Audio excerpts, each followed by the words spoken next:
ሰላም ውድ የአጁሪ ቤተሰቦች እንዴት አላችሁ? ከአጁሪ ጋር መልካም ቆይታ ይሆንላችሁ።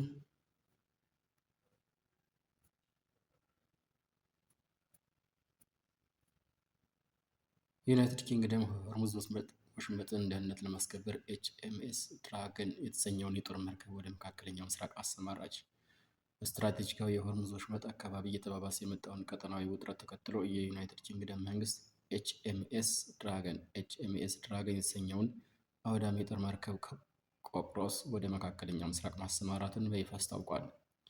የብሪታንያ መከላከያ ሚኒስቴር ባወጣው መግለጫ መሰረት ስምሪቱ በዓለም አቀፍ የንግድ መርከቦች ላይ የተጋረጠውን ስጋት ለመቀነስና የባህር ላይ ደህንነትን ለማረጋገጥ የሚከናወኑ ዘርፈ ብዙ ስራዎችን ለመደገፍ የታለመ ነው።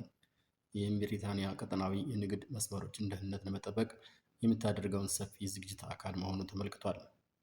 የመንግስት ባለስልጣናት እንደገለጹት የጦር መርከቧ በዩናይትድ ኪንግደም እና በፈረንሳይ አስተባባሪነት በሚመራው የሚስዮን ማዕቀፍ ውስጥ በመካተት ከአጋር ወታደራዊ ኃይሎች ጋር በጋራ ትሰማራለች። የኩባንያው ዋነኛ ግብ በቀጠናው ያለውን ጸጥታ ሁኔታ አስተማማኝ ሲሆን ለንግድ መርከቦች ምቹና ሰላማዊ የትራንስፖርት እንቅስቃሴ ዳግም መፍጠር ነው። የሆርሙዝ ወሽመጥ ለዓለም አቀፉ የኢነርጂ ፍሰት እጅግ ወሳኝ ከሆኑ መተላለፊያዎች መካከል አንዱ ሲሆን በተደጋጋሚ የሚከሰቱ ወታደራዊ ግጭቶች እና ትራፊክ መስተጓጎሎች በዓለም አቀፍ ማህበረሰብ ዘንድ ከፍተኛ ስጋትን ፈጥረዋል።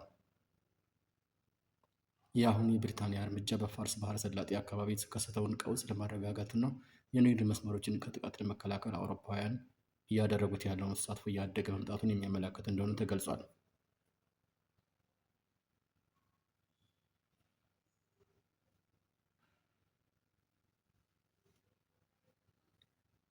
ኢራን በሆርሙዝ በኩል የሚያልፉ መርከቦችን የምትቆጣጠርበት የመንግስት መስሪያ ቤት ማቋቋሟ ተዘገበ። ኢራን በወሳኙ የባህር መተላለፊያ ሆርሙዝ በኩል የሚያልፉ መርከቦችን የምትቆጣጠርበት እና ታክስ የምትከፍልበት መንግስት መስሪያ ቤት ማቋቋሟን አንድ የመርከብ ጉዞ መረጃ ኩባንያ አስታወቀ። በአሜሪካና እስራኤል ጥቃት ከተፈጸመባት በኋላ ሆርሙዝ የዘጋችውን ኢራን በወሽመጡ ላይ ያላትን ቁጥጥር ህጋዊ ቅርጽ ለማስያዝ የምታደርገውን ጥረት ቀጥላለች።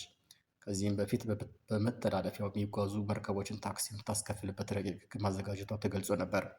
አሁን ደግሞ በወሽመጡ የሚደረጉ ጉዞዎችን የሚፈቅድ እና ክፍያዎችን የሚሰበስብ የመንግስት ኤጀንሲ መቋቋሙን ሎይድስ ሊስት ኢንተለጀንስ የተሰኘው የመርከብ ጉዞ ዳታ ተቋም ማስታወቁን የዜና ወኪሉ አሶሺየትድ ፕሬስ ዘግቧል።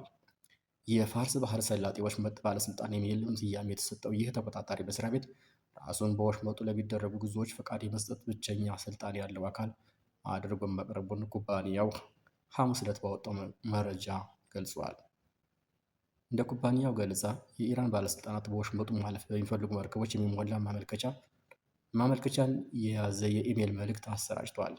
ኢራን የሆርሙዝ ወሽመጥን በመዝጋቷ በባህር መስመሩ ያልፉ የነበሩ የነዳጅ፣ የጋዝ፣ የማዳበሪያና ሌሎች የፔትሮሊየም ምርቶች ጉዞ ተስተጓጉሏል።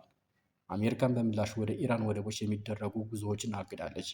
ወሽመጡ የተጣለውን እገዳ የነዳጅ ዋጋ ጣሪያ እንዲነካና የዓለም ኢኮኖሚ እንዲቃወስ አድርጓል።